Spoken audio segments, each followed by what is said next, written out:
The sky over Nasheim burned red and orange. Smoke rose from the broken towers that once stood tall and proud. Hannah pressed her back against the cold concrete wall of the underground shelter and closed her eyes. Above her, she could hear the deep rumble of the Kreth warships. They had been there for 3 weeks now, hovering like vultures over a dying animal. "Medic! We need a medic here!" someone shouted from across the crowded shelter. Hannah opened her eyes and grabbed her medical bag. It was almost empty now. They had run out of proper supplies days ago. She pushed through the crowd of frightened people and found a man lying on the floor. His leg was badly burned. She knelt beside him and started working, using what little she had left. The shelter held nearly 2,000 people. It was designed for 500. Every corner was filled with families huddled together. Children cried. Old people stared at nothing. The air smelled of sweat and fear and smoke that drifted down from the vents. Hannah wrapped the man's leg as best as she could. "You'll be okay," she lied. They were all lying now. There was no okay anymore, not since the Kreth came. Across the shelter, Taeyang sat alone on a metal crate. His hands shook even though he tried to keep them still. He had been a pilot once, a good one. He had flown a fighter in the Planetary Defense Fleet. Now his squadron was gone. All of them, shot down in the first week of the invasion. He was the only one who survived, and he didn't know why. A young woman approached him. Her name was Mirai, and she wore the remains of what used to be an official uniform. Her father had been the colony administrator. Had been. Past tense. Nobody knew where he was now. Mirai had taken over the evacuation efforts when everything fell apart. "Taeyang," she said quietly, "I need your help with something." He looked up at her with tired eyes. "What can I do? I can't fly anymore. My ship is scrap metal somewhere in the northern sector." "It's not about flying. It's about hope." She sat down beside him. "People are starting to give up. They need to see that we're still trying. Come with me to the upper levels. Help me hand out what food we have left. Just be visible. Show them we haven't quit." Taeyang wanted to say no. He wanted to stay in his corner and wait for the end. But something in Mirai's eyes made him stand up. Maybe it was the fact that she was still trying when everyone else had stopped. Maybe it was guilt. Maybe it was just that he had nothing else to do. "Okay," he said. On the highest level of the shelter, close to the surface, Ji-won sat at a communications console. The screen flickered and buzzed with static. He had been sending distress signals for 3 weeks, every day, every hour, sometimes every few minutes. "This is Valoria Colony, Nasheim Settlement. We are under attack by hostile forces. Request immediate assistance. Please respond. Please, somebody respond." Nobody ever did. Ji-won was good with machines. Before the war, he had maintained the colony's communication array. Now he was the only one left who knew how to use it. The main array was destroyed 2 days ago, but he had managed to rig up this smaller backup system. It could barely reach beyond the planet's orbit, but he kept trying. His fingers moved across the keyboard, adjusting frequencies, boosting signal strength. It was pointless. He knew it was pointless. But what else was there to do? If he stopped, if he gave up, then it really was over. A message popped up on his secondary screen. It was from Mirai. She was asking for a status update on the distress signals. He typed back quickly. "Still sending, no response. Will continue." He didn't tell her what he really thought. That nobody was coming. That they were alone. That Valoria was too far from any major world for anyone to help. The colony had been independent for 200 years. They had lost contact with Earth long ago. Everyone said Earth was probably dead anyway, destroyed in some war nobody remembered. Ji-won sent another signal into the void and waited. Static answered him. Down in the medical area, Hannah finished with her patient and moved to the next one. There was always a next one. An old woman with a broken arm, a teenager with cuts from falling debris, a child with a fever that Hana couldn't treat because they had no medicine left. "Is help coming?" the child's mother asked her. "Someone will save us, right?" Hana wanted to tell the truth, that no help was coming, that every colony in this sector had either been destroyed or had fled, that the Kreth Empire controlled everything now, but she couldn't say that to a mother holding a sick child. "We're doing everything we can," she said instead. The ground shook, dust fell from the ceiling, people screamed, another bombing run. The Kreth were getting closer, tightening their grip on the city. It was only a matter of time now. Mirai stood in the center of the shelter's main hall and raised her voice. "Everyone, please stay calm. The structure is holding. We are safe down here." But they weren't safe. Not really. The Kreth had given them an ultimatum 2 days ago: surrender or face total destruction. The colony government had responded with defiance, but then the government had disappeared. Mirai had discovered the truth yesterday. The administrators, the officials, the wealthy families, they had all escaped on the last transport ships. They had left everyone else behind. She couldn't tell people that. Not yet. They needed hope more than truth right now. Taiyang helped her distribute food packets. Protein bars that tasted like cardboard. Water bottles that were supposed to last a week but would probably need to last a month. People thanked them anyway. Some cried as they took the food, as if this small kindness was too much to bear. "Do you think anyone heard our calls?" Taiyang asked Mirai quietly as they worked. She didn't answer right away. Finally, she said, "I don't know, but Jaiwan keeps sending them, so we have to believe somebody might." "And if nobody comes?" Mirai looked around at the faces in the shelter. Children, families, old and young. 200,000 people still alive on this planet, trapped and waiting for death. "Then we keep trying anyway," she said, "because giving up is the same as dying.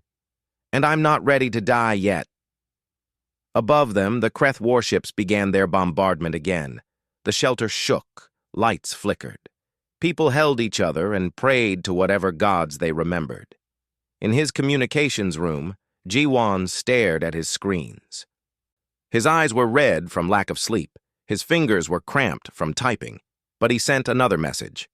"This is Valoria. We are still here. Please, if anyone can hear this, we need help." Then something happened.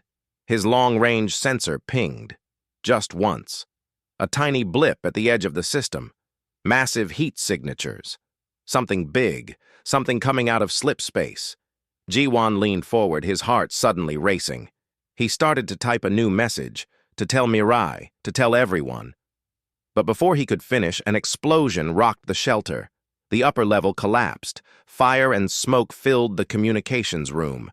The last thing Jiwan saw before the console went dark was that sensor reading. Ships, multiple contacts, unknown signatures. Someone was coming. But in the chaos and the screaming and the fire, nobody heard him shout the news. Nobody knew that everything was about to change. The people of Valoria huddled in their shelters and waited for the end. They had given up hope. They thought no one would come. They were wrong. Admiral Vexith stood on the bridge of his flagship and watched the planet below. Valoria was almost broken now. A few more days and it would be over. The humans there would surrender or die. It didn't matter which. The Kreth Empire always won. "Status report," he commanded. His second officer approached. "All invasion forces are in position. The remaining defense installations have been neutralized. We are ready to begin the final bombardment." "Good. Charge all weapons. We will show these colonists what happens when they refuse the Empire." The bridge crew moved to obey.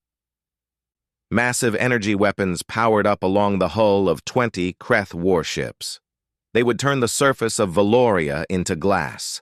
Every city, every settlement, every living thing would burn. It was how the Kreth had conquered 40 worlds before this one. Vexith allowed himself a small smile. "Begin firing sequence on my mark. 3, 2... Alarms screamed across the bridge. "Sir!" Multiple contacts emerging from slipspace at the system edge. Vexith spun around. What? Who dares interrupt us? Unknown vessels, sir. Signature does not match any known species in our database. Counting 6 ships. Wait. Correction. They are very large, sir. Mass readings are unprecedented. The main view screen shifted to show the new arrivals. 6 massive ships hung in space at the edge of the system. They were dark and angular, covered in armor plating that looked thick enough to stop a meteor. Their design was unlike anything the Kreth had seen before. Brutal, efficient, built for war. Hail them, Vexith ordered. Demand their identification. The communications officer worked quickly. Sir, they are hailing us. Put it through. A voice filled the bridge, female, calm, speaking a language the translation systems barely recognized. After a moment, the words became clear. This is Captain Elena Rodriguez of the United Nations Space Force, commanding the vessel Indomitable. You are engaged in hostile action against a human colony. You have 30 seconds to cease fire and withdraw your forces, or we will remove you by force. Silence fell across the Kreth bridge. Then someone laughed. Then everyone was laughing. United Nations? Vexith said, amused. I have never heard of such an empire. You claim these colonists? They have been isolated for centuries. They called for help, the voice replied. We answered. You now have 20 seconds. Vexith's amusement faded. You are 6 ships.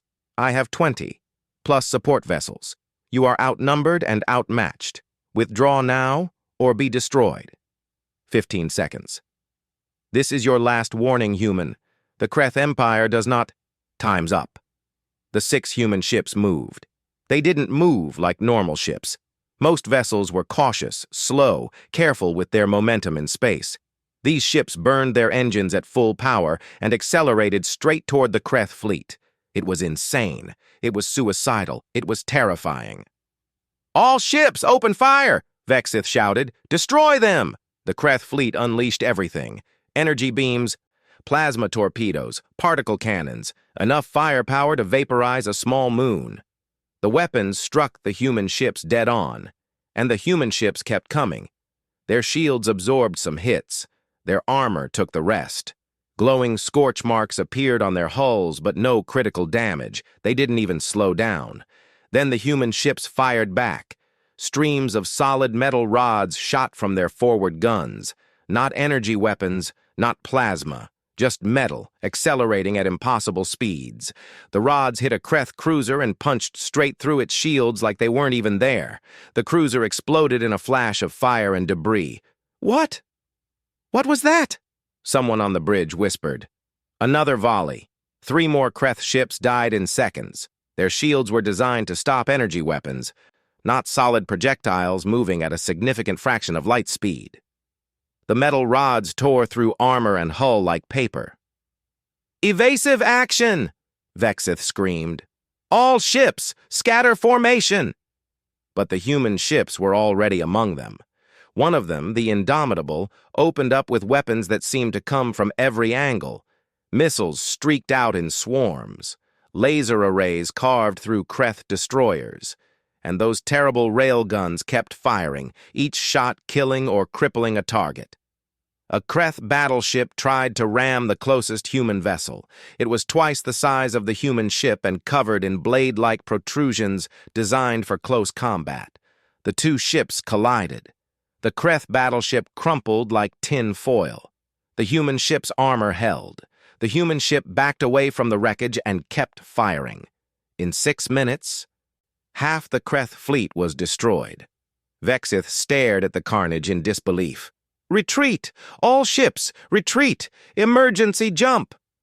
The surviving Kreth vessels turned and fled, their engines burning desperately as they tried to reach safe jump distance. The human ships let them go. They had made their point. On the surface of Valoria, in the shelters deep underground, people felt the bombardment stop. The shaking ceased. The rumbling of the warships overhead went quiet.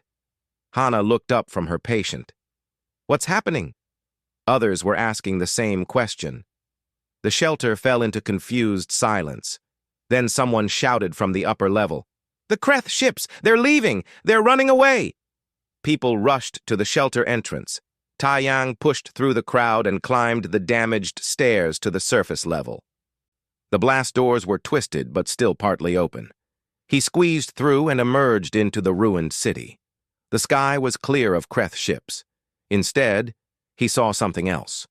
Trails of fire streaking down through the atmosphere. Dozens of them. Hundreds. They were coming from orbit, descending toward the city. "Drop pods," Taiyang whispered. Someone was making planetfall. The pods crashed down in the open areas between buildings. Ramps deployed with hydraulic hisses, and then they came out, soldiers in powered armor. The armor was scarred and marked from the space battle, but intact. Each soldier stood over 2 meters tall in their gear. They carried weapons that looked heavy enough to break a normal person's arms. On their shoulders was a symbol, a blue circle with green continents. Earth. Taiyang couldn't move, couldn't breathe. Earth. It was supposed to be gone, dead, forgotten. But here they were, walking through the smoke and fire like nothing could stop them. One of the soldiers approached him. The armor made them look like a giant. The helmet retracted with a mechanical sound, folding back to reveal a woman's face. She had dark skin and tired eyes, but she smiled at him. "You're safe now," she said in perfect standard language. "We're getting you out of here."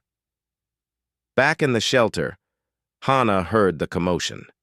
She climbed to the surface and saw them too. The soldiers, the drop pods, the impossible rescue. Her medical bag slipped from her fingers and hit the ground. All around her, people were emerging from the shelters. They saw the soldiers and stopped. Some fell to their knees. Some reached out as if to touch them, to make sure they were real.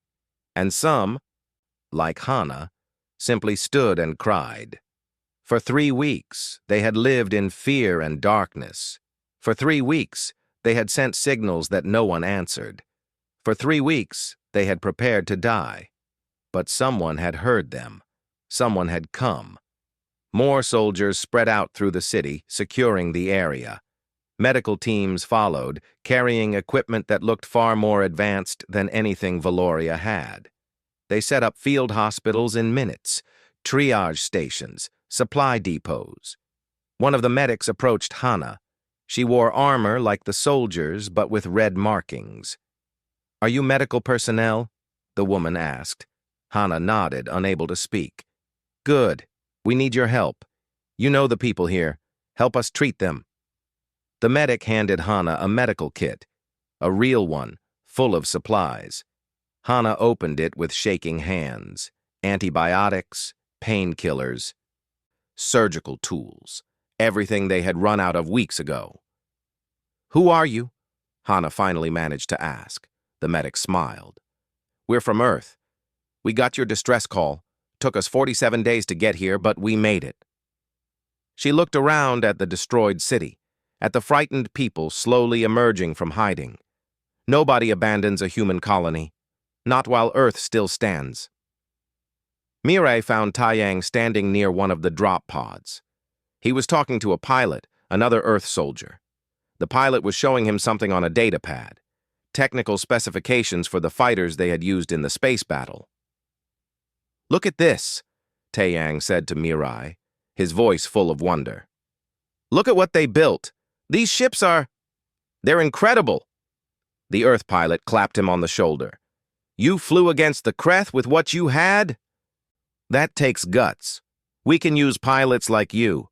If you want, when this is over, I can recommend you for the Academy." Taiyang looked like he might cry. "You mean that?"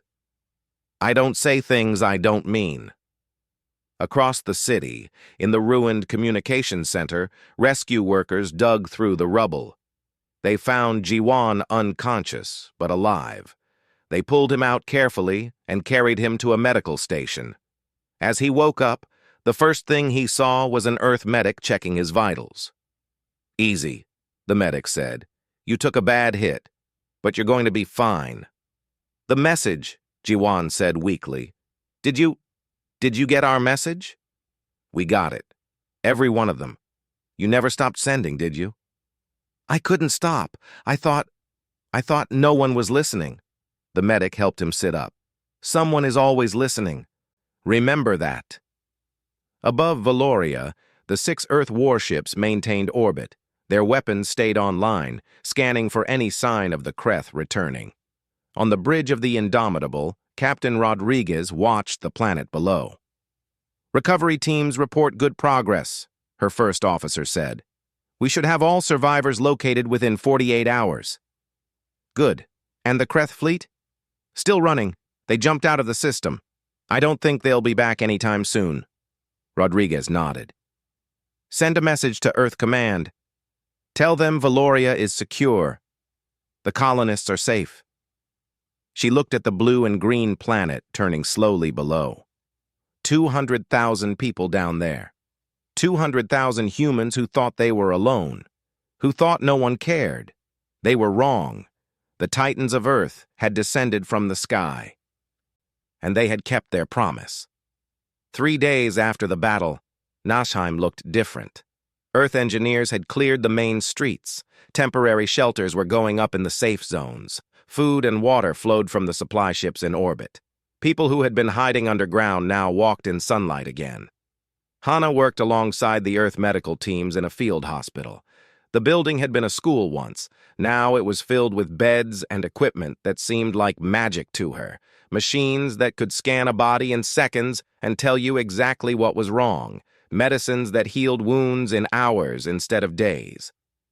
Dr. Yuki Tanaka supervised the hospital. She was the chief medical officer from the Earth fleet, a small woman with gray hair and gentle hands. She watched Hana work and nodded with approval. You're very skilled, Dr. Tanaka said. You kept a lot of people alive with almost nothing. That takes talent. Hana felt her cheeks warm. I just did what I could.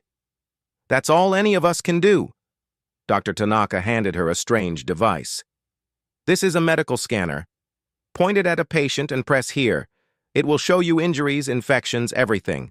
Try it. Hana took the scanner and used it on a patient. The screen lit up with information, showing broken ribs and internal bleeding that she couldn't have detected without surgery. This is incredible. Standard equipment on Earth. We have better versions, but this one is simple to learn. Dr. Tanaka smiled. Keep it. You'll need it for rebuilding here. The days blurred together. Hana treated hundreds of patients. She learned to use Earth medicine, Earth tools. The other medics treated her as an equal, not as someone primitive or backward. They asked her opinion. They valued her knowledge of the local people. One evening, as the sun set red over the damaged city, Hana found herself sitting outside the hospital with a cup of real coffee. She couldn't remember the last time she'd tasted coffee. An Earth soldier sat down beside her, removing his helmet. He was young, maybe 25. Mind if I sit? He asked. Go ahead. They sat in silence for a moment. Then the soldier said, I grew up on Mars Colony. When I was a kid, we had a disaster, dome breach. Everyone thought we were done for. But Earth ships came, just like this. I remember watching them land and thinking they looked like heroes from stories. Is that why you became a soldier? Hana asked. Yeah. I wanted to be that person for someone else. Wanted to be the one who shows up when things are darkest. He looked at the sunset. We came because you called. That's what soldiers do. Hana felt tears on her face again. She seemed to cry a lot these days. Thank you, she whispered, for coming, for caring. The soldier nodded. You're human. That makes you family. We don't leave family behind. Across the city, Taeyang stood in the fighter bay of a shuttle that served as a temporary hangar. Earth pilots had brought down several fighters for patrol duty. They were smaller than the capital ship weapons, but still impressive. sleek and deadly, with engines that could push them to speeds Valorian fighters could never reach. A pilot named Jackson let him sit in one. "Go ahead, check it out. Just don't touch the weapon systems." Tae-Yang climbed into the cockpit. The controls were familiar but more advanced. Holographic displays, neural interface connections, weapons that could track multiple targets at once. "How fast can it go?" "In atmosphere, about Mach 8. In space, fast enough to chase down anything the Kreth have." Jackson leaned against the fighter. "You really flew against them with what you had?" "We tried. Most of us died in the first few days. But you didn't give up." "We didn't have a choice." Jackson was quiet for a moment. "You know what impresses me? You kept fighting even when you thought no one was coming. That's the kind of pilot we need. When this is over, if you want to join up, I'll sponsor you. Earth Defense Force always needs good people." Tae-Yang looked at him in surprise. "You'd do that? For me?" "Why not? You've already proven yourself. Hell, you survived against Kreth fighters in outdated equipment. Put you in one of these and you'd be dangerous." Jackson grinned. "Think about it." Tae-Yang thought about it constantly over the next few days. The idea of flying again, of being part of something bigger, of protecting other colonies the way Earth had protected Valoria. It made the weight in his chest feel lighter. Mirai spent her time working with Ambassador David Okonkwo. He was an older man with a warm smile and sharp eyes. He had arrived 2 days after the battle with a small diplomatic team. They set up office in one of the few intact government buildings. "Tell me about your colony," Okonkwo said as they reviewed documents. "How long have you been isolated?" 200 years, give or take. We lost contact with Earth during the expansion era. Everyone assumed Earth had fallen or forgotten about the outer colonies." Okonkwo shook his head. "Earth never forgot. We just had our own problems for a while. Wars, rebuilding, conflicts over resources. But we survived. And for the last century, we've been reconnecting with the lost colonies. Valoria was on our list, but it's a big galaxy. We didn't know you were in danger until we got your distress call." 47 days, Mirai said. "That's what your captain said. You traveled for 47 days to reach us." "That's right. Pushed our drives harder than recommended. But when humans are in trouble, you don't worry about safety margins." Mirai felt something tight in her throat. "Why? Why come so far for people you've never met?" Okonkwo met her eyes. "Because you're human. Because 200 years apart doesn't change that. Every human world is under Earth's protection now. We've built an alliance spanning 50 star systems. We call it the United Worlds, and we'd like Valoria to join." He showed her documents on a tablet. Maps of human space, trade agreements, defense pacts, a network of worlds working together, protected by Earth's military. "You're serious," Mirai whispered. "You're really offering us membership?" "Absolutely. You'll have full representation in the council, access to technology, trade, military protection. In return, you contribute what you can. Resources, knowledge, people if they choose to join our forces. It's a partnership, not a dictatorship." "I need to talk to the people." "Of course, take your time. We're not going anywhere." Over the next week, Mirai held town meetings. She explained the offer. People had questions. Lots of questions. Could they keep their independence? Yes. Would Earth control them? No. What about their culture, their way of life? Protected and respected. Slowly, people began to believe. They began to hope for a future beyond just survival. Jiwon recovered quickly from his injuries. The Earth medics fixed him up with treatment that would have been impossible on Valoria. Within days, he was back at work, this time with actual functioning equipment. The Earth engineers had helped him rebuild the communications array better than before. He established contact with Earth proper for the first time, a signal that took minutes instead of never. The person on the other end was a communications officer at Earth Command named Paula. "Valoria Station, this is Earth Command. Reading you loud and clear. Welcome back to the network. Jiwon had to wipe his eyes. Earth Command, this is Valoria. It's good to hear you. Good to hear you, too. We've been waiting a long time to reconnect with you folks. How's the recovery going? They talked for an hour. Paula told him about Earth, about the United Worlds, about the dozens of colonies that had been reconnected over the years. She told him that communications officers were always needed, that his skills would be valuable in keeping the network strong. You kept sending those distress calls, Paula said, even when there was no answer. That's dedication. I didn't know what else to do. You did exactly right. You never stopped believing someone might hear. And someone did. A week after the battle, Captain Rodriguez came down to the planet. She wanted to meet the survivors, to see the colony she'd saved. Mireille arranged a gathering in the central square. Thousands of people came. Rodriguez stood on a makeshift stage. She wasn't in armor now, just a regular uniform. She looked smaller without the battle gear, more human. But when she spoke, her voice carried. People of Valoria, she began. I'm Captain Elena Rodriguez. I commanded the fleet that answered your call. I want you to know something. What you did here, surviving for 3 weeks against impossible odds, never surrendering, that takes courage. That takes strength. She paused, looking at the crowd. For 200 years you lived on your own. You built a world from nothing. You created homes, families, a society. And when the enemy came, you held out when anyone else would have quit. You are not the lost. You are not the abandoned. You are the found. And you are proof that humanity endures. People in the crowd were crying. Hana stood near the front with Dr. Tanaka. Taiyang was there with Jackson and the other pilots. Jiwon listened from his communications post, the audio feed clear and strong. Mireille stood beside Ambassador Okonkwo, hope bright in her eyes. Earth never forgot you, Rodriguez continued. We just couldn't find you until you called.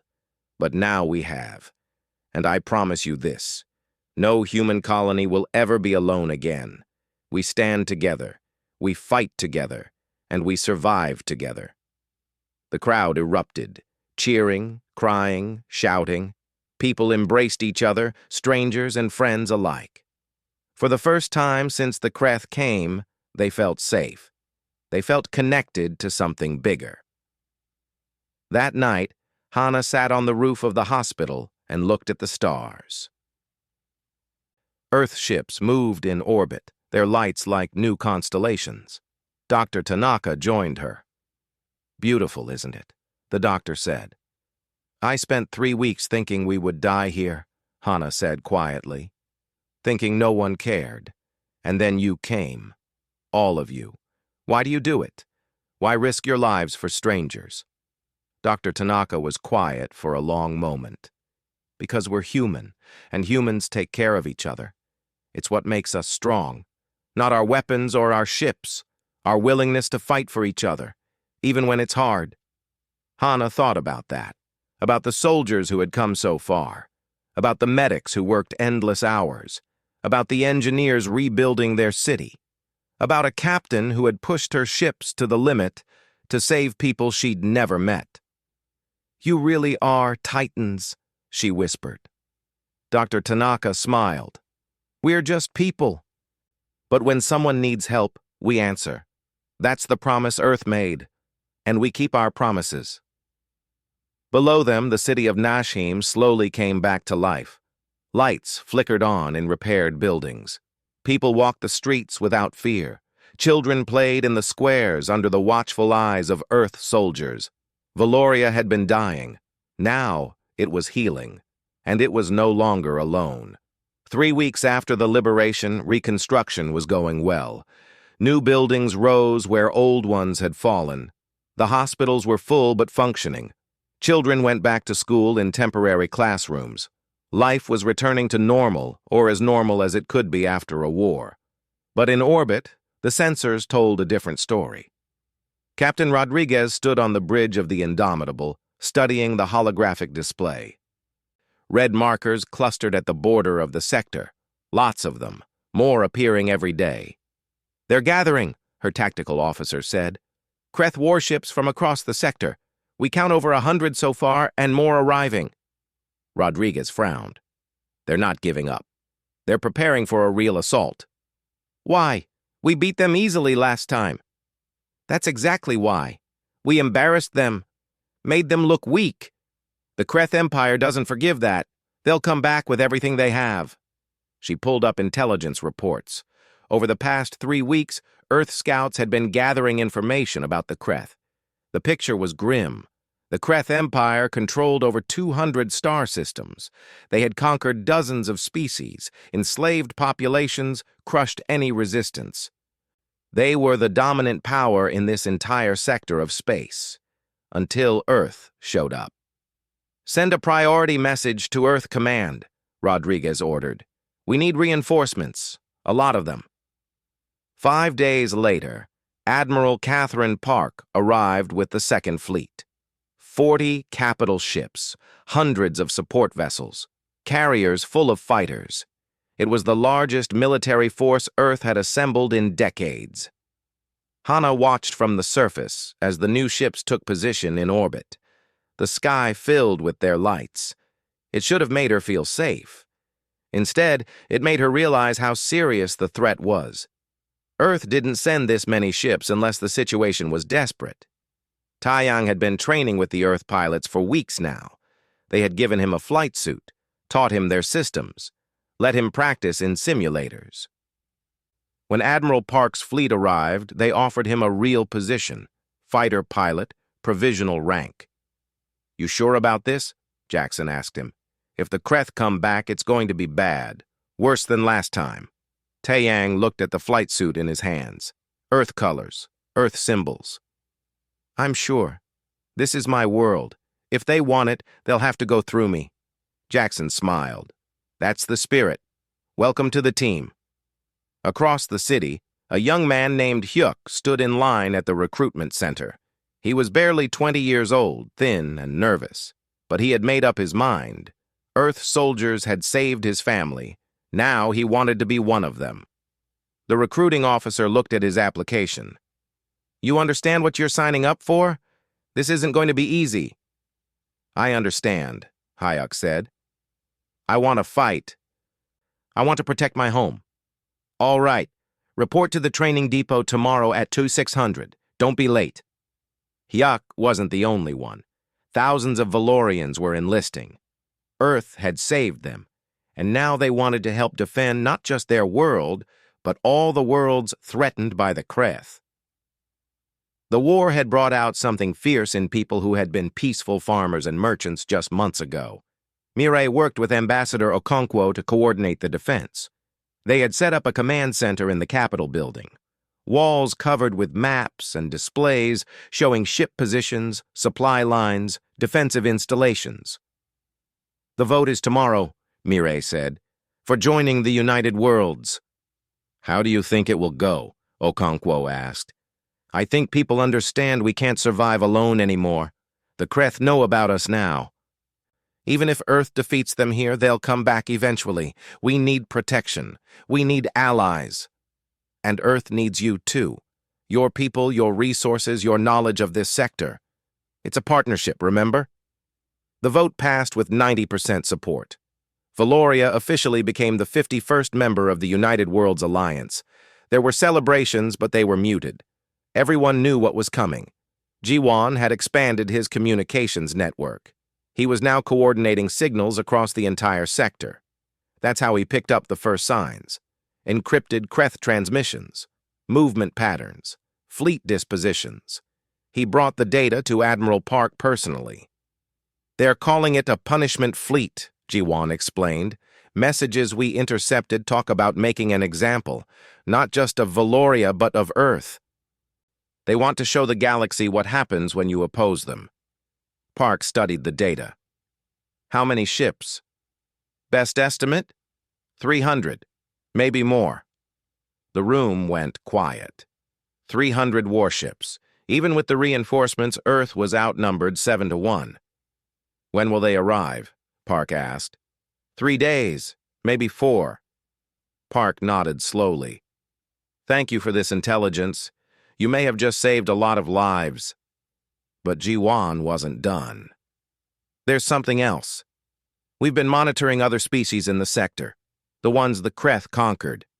Some of them are sending secret communications. They want to know if Earth is real, if we really defeated the Kreth. They're asking if there's hope. Park looked at him sharply. What did you tell them? Nothing yet. I wanted your permission first. Tell them the truth. Tell them Earth stands against oppression. Tell them if they want to fight for their freedom, we'll stand with them. Over the next 2 days, Jiwan sent carefully worded messages to a dozen worlds. Planets that the Kreth had enslaved, species that had been conquered and forced to serve. He told them about Valoria, about Earth's intervention, about the coming battle. Some didn't respond. Fear kept them silent. But some did respond, and they said they would fight. Hana continued working in the hospital, but she knew her time there was limited. When the battle came, there would be casualties, lots of them. She prepared the hospital for war, stockpiled supplies, trained volunteers, turned the school hospital into a trauma center ready for mass casualties.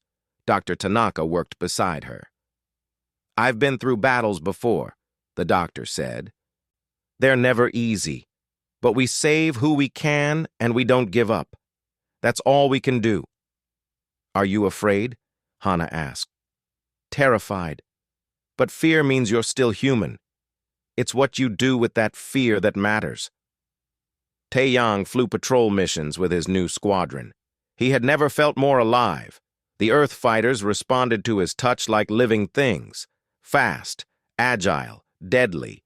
He practiced attack runs, evasive maneuvers, firing patterns. Jackson pushed him hard, but Taeyang pushed himself harder. You're a natural, Jackson said after one training session. You fly like you were born in a cockpit. I want to be ready. When they come, I want to make a difference. You will. Trust me. Hayuk completed basic training in record time. He was small but tough, smart, good with weapons. The Earth Marines saw potential in him and assigned him to a gun battery on one of the destroyers. It wasn't glamorous, but it was important. Every gun would matter in the coming fight. His squad leader was a grizzled veteran named Kowalski. You scared, kid? Yes, sir. Good. Smart soldiers are scared. It keeps them alive. Just remember your training and do your job. We'll get through this. Admiral Park called a meeting of all ship commanders. The briefing room was crowded with captains, majors, squadron leaders. She brought up the tactical display. 3 days ago, we detected the Kreth assault fleet. They're coming here with 300 ships. Their goal is to destroy Valoria completely and eliminate Earth's presence in this sector. She paused.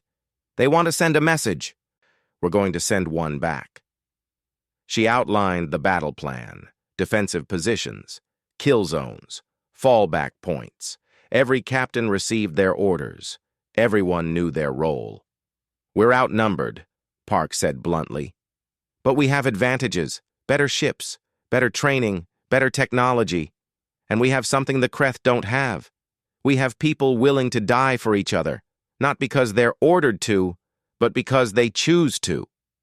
Rodriguez spoke up. What about the other species, the ones Jiwan contacted?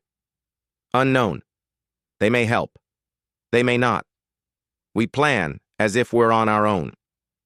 The meeting ended. Captains returned to their ships.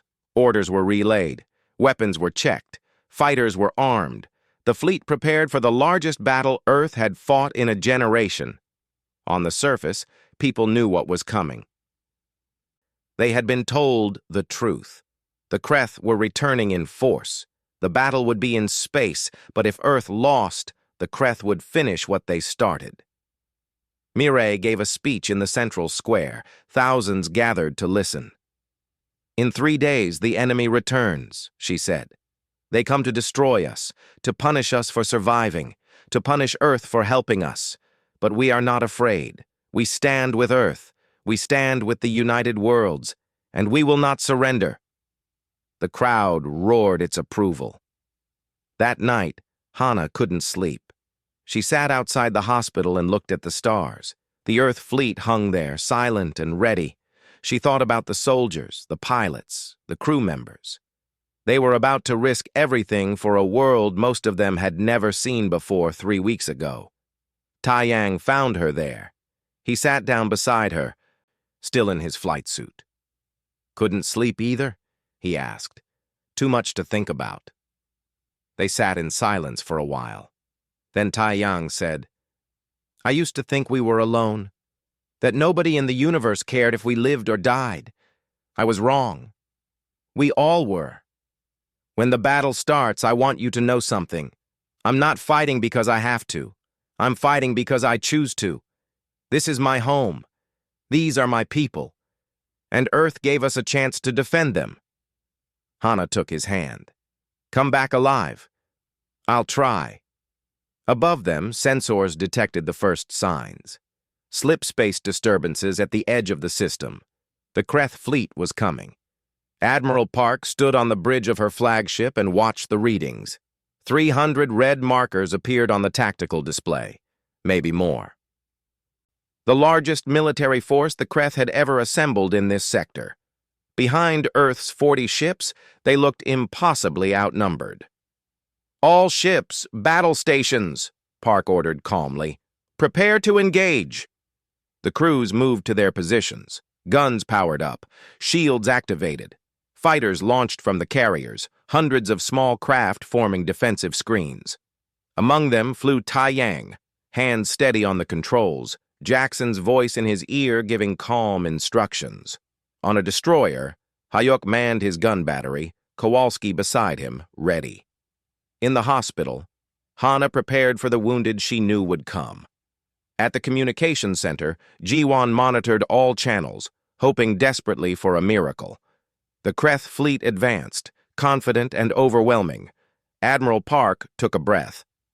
"This is humanity's line. We hold here. For Valoria, for Earth, for every world that refuses to bow to tyrants." She paused, then gave the order. "All ships, fire at will." The battle began. The Kreth fleet came like a dark wave across the stars. 300 warships, their hulls gleaming with weapons. At their center was the Command Dreadnought, largest ship in the Kreth Navy, commanded by Overlord Thane himself. He had come personally to oversee the destruction of Earth's forces. "Pathetic," Thane said, studying the display. 40 ships against 300, the humans are fools." "Perhaps they plan to surrender," his second suggested.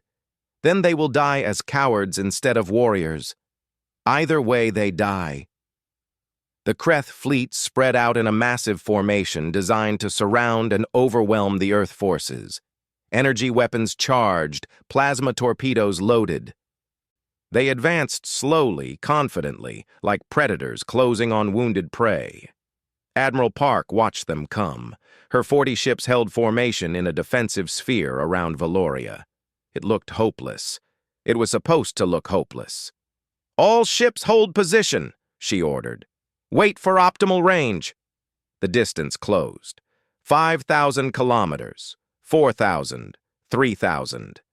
"Admiral, they're in firing range," her tactical officer reported. "Hold." 2,000 kilometers. The Kreth opened fire first. Hundreds of energy beams lanced across space. The barrage hit Earth's shields in a blaze of light. The shields held, but barely. Damage reports started coming in from multiple ships. "Return fire," Park ordered calmly. Earth's railguns spoke. Solid metal rods accelerated to impossible speeds. They crossed the distance in seconds and slammed into Kreth shields. The shields flickered and died. The rods punched through armor. Kreth ships exploded. But there were so many of them. For every ship Earth destroyed, 2 more took its place. Tai Yang flew with his squadron into the chaos. Space was filled with fire and metal and death. Enemy fighters swarmed around them like angry insects. His targeting computer locked on and he fired. One Kreth fighter disintegrated, then another. "Stay tight," Jackson shouted over the comm. "Watch your wingman." The battle became a nightmare of close combat. Ships exchanged fire at point-blank range. Fighters dueled in the space between the capital ships. Explosions bloomed everywhere. On the destroyer, Hyuk fired his gun battery until the barrel glowed red-hot. Kreth fighters swooped past, strafing the hull. He tracked them, fired, watched them die, reload, track, fire, repeat. His hands shook but kept moving. "Good shooting, kid," Kowalski yelled over the noise. "Keep it up." An Earth cruiser took a direct hit to its engine section. The ship went dark and started to drift. Kreth ships closed in for the kill. "Indomitable, this is the Soul." Rodriguez's voice came over the fleet channel. "We're moving to assist." Her ship broke formation and accelerated toward the crippled cruiser. Every gun blazing, Rodriguez's ship put itself between the Soul and the Kreth attackers. The Indomitable took terrible damage, but the Soul survived. "All ships, close formation," Park ordered. "Don't let them separate us." The Earth fleet contracted, ships covering each other. The Kreth tried to surround them, but every time they pressed an advantage, they ran into coordinated fire from multiple Earth vessels. The human ships fought like a pack, protecting the weak, supporting the strong. But the numbers were telling. One Earth destroyer exploded under sustained bombardment. A frigate lost its engines and had to pull back. The carrier Yorktown caught fire, its fighter bay compromised. On the surface, Hana watched the sky light up with explosions. She could see it even through the atmosphere. Flashes like lightning. The hospital's emergency comm system reported incoming casualties. Escape pods were landing. Damaged fighters were making emergency landings. The first wounded arrived. A pilot with burns across half his body, a gunner with a broken spine, a Marine who had been on a ship that was now debris. Hana and her team worked frantically, using every bit of training the Earth doctors had given them. Dr. Tanaka moved through the chaos like a calm center in a storm. "Triage here. Critical cases to the surgical units. Walking wounded over there." More casualties came. More ships fell. The battle had been raging for 2 hours and Earth was losing. In space, Admiral Park's flagship took a hit that knocked out half its weapons.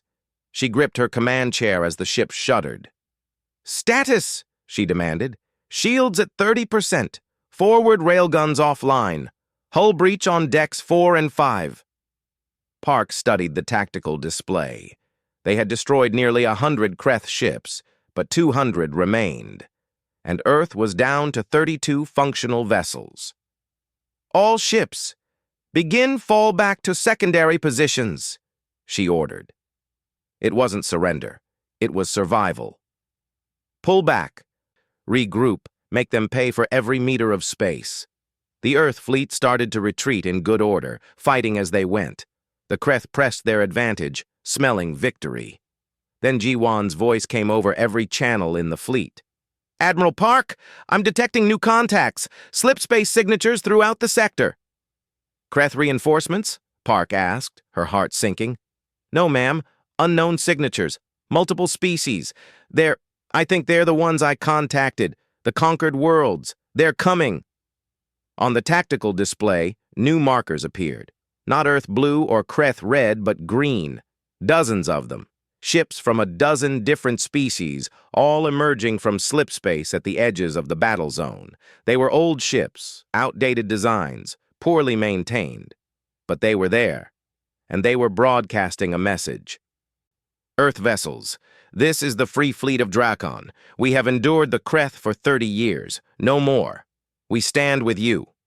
Another voice. "This is the resistance of Qualos. We fight for freedom." More voices. More species, more ships. The oppressed had risen, and they brought their fleets to humanity's aid. The Kreth fleet faltered, confused.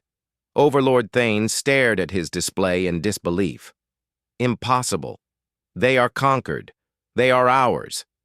"They're attacking our flanks," his tactical officer reported. "Multiple contacts engaging our rear formations." The battle transformed. It was no longer Earth against the Kreth. It was the free against the oppressors. The Allied fleet wasn't as strong as the Kreth, ship for ship, but they had numbers now, and they had fury. A Dracon cruiser rammed a Kreth battleship, sacrificing itself to create an opening for Earth fighters to exploit. Qualos destroyers hit the Kreth from unexpected angles. Ships from worlds whose names G1 could barely pronounce threw themselves into the fight with desperate courage. "All Earth ships rally!" Park ordered. "Push forward! Show them what freedom looks like!" The Earth fleet surged back into the battle, renewed. Rodriguez's damaged ship fired everything it had. Carriers launched fresh fighter squadrons. Railguns tore through Kreth formations that were now surrounded and confused. Taiyang flew alongside fighters from 3 different species, none of whom spoke the same language. But they didn't need words. They knew why they were there. Together they hunted Kreth ships, coordinating through pure instinct and shared purpose. Hayek's gun battery overheated, but he kept firing anyway. Kowalski slapped his shoulder. "That's it, kid! Make 'em bleed!" The tide turned. The Kreth fleet began to break apart. Ships tried to retreat but found their escape routes blocked by Allied vessels. Admiral Park's tactics and the multi-species coordination started to work.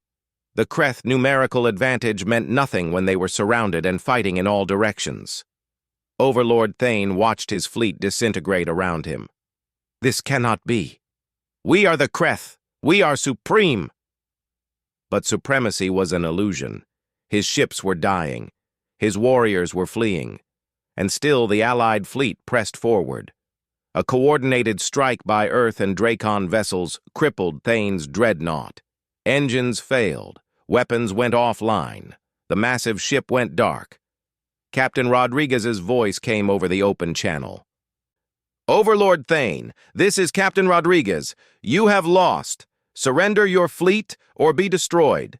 You have 60 seconds. Thane sat in his command chair, surrounded by sparking consoles and dead crew members. He had never surrendered in his life. The Kreth did not surrender. They conquered or they died. But looking at his fleet, at the Allied ships closing in, at the Earth vessel whose guns were aimed directly at his bridge, he realized something. The universe had changed. Humanity had changed it. He opened the channel. "We surrender." The battle stopped. Kreth ships powered down their weapons. The Allied fleet held position, guns still hot, ready to fire if it was a trick. But it wasn't. The Kreth fleet limped away, escorted by Allied ships to holding positions. The largest military force the Kreth Empire had ever assembled had been defeated. On the surface, Hana heard the news and collapsed into a chair. Around her, the medical team cheered and cried and hugged each other. They had treated over 300 wounded. Many had died, but so many had been saved. Dr. Tanaka sat beside her. "It's over." "Is it really?" Hana asked. "The Kreth are still out there." "But now everyone knows they can be beaten. Every conquered world saw what happened here. Things will never be the same." In orbit, Taiyang landed his fighter on the carrier. His hands shook so badly he could barely unfasten his harness. Jackson pulled him out of the cockpit and hugged him hard. "You did good, kid. Real good. 4 confirmed kills, and you kept your wingman alive. That's a hell of a first real mission." Hayek sat beside his gun battery, too exhausted to move. Kowalski handed him a water bottle. "You earned your stripes today, soldier. Welcome to the Corps." Admiral Park surveyed the aftermath. 12 Earth ships destroyed. 8 more heavily damaged. Thousands of casualties. But they had won. More importantly, they had inspired a rebellion across the sector. Over the next few days, delegations arrived from the Allied species. Representatives from Dracon, Qualos, and 10 other worlds. They met on Valoria in the repaired government building. Mireille and Ambassador Okonkwo hosted the meetings. It was historic. Species that had fought each other or never met now sat together, united by their experience at Valoria. "What happens now?" the Draken representative asked. "The Kreth Empire will not forgive this." "Then we stand together," Okonkwo replied. "The United Worlds Alliance welcomes any species that shares our values: freedom, cooperation, mutual defense. Together, we're stronger than any empire." One by one, the species agreed. The alliance grew from 51 worlds to 73 in a single day. Not just human worlds anymore, but a true coalition of free peoples. The Battle of Valoria became legendary. Stories spread across the galaxy, of Earth ships that never surrendered, of conquered species finding their courage, of an alliance that proved tyranny could be defeated.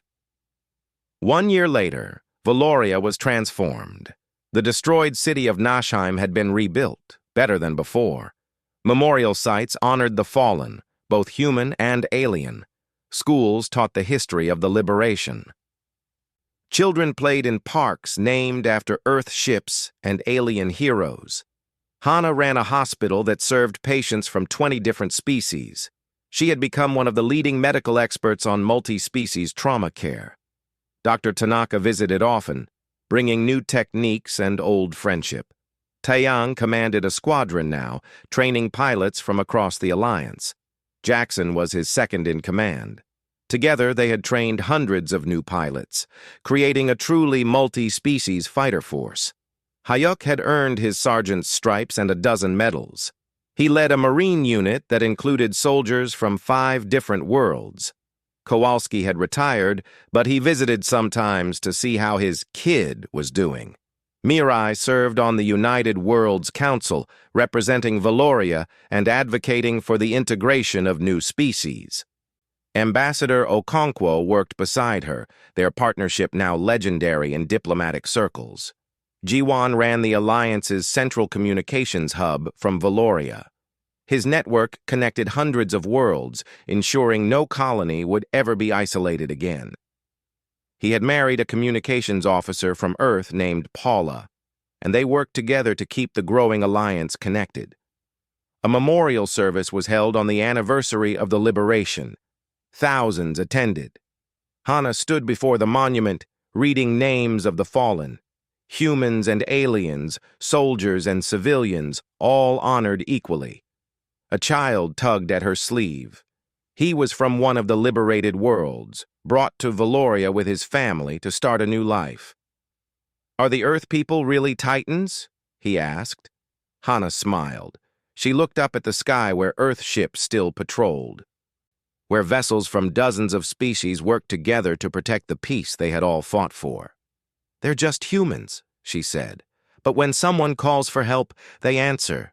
And they taught us that strength isn't about being the biggest or the strongest. It's about refusing to abandon those in need. It's about keeping promises." She knelt down to look the child in the eye. "They made us a promise. No one fights alone, and humans keep their promises. But the real secret is this. Now we all keep that promise. Every species in the Alliance, we protect each other. We stand together. That's what makes us strong." The child thought about that, then nodded seriously. "When I grow up, I want to be like them. Then be brave when others are scared. Be kind when others are cruel. And never leave anyone behind. That's what it means to be a Titan." Above them, an Earth patrol ship passed overhead, flying in formation with vessels from Dracon and Qualos. Different species, different worlds, united by a simple truth. Freedom was worth fighting for, and no one should ever face darkness alone. Hana stood and returned to her work. There were patients to treat, lives to save, a future to build. The Kreth Empire still existed, weakened, but not destroyed. There would be more battles, more struggles, but that was okay, because now they had hope, and hope, Hana had learned, was the most powerful force in the universe.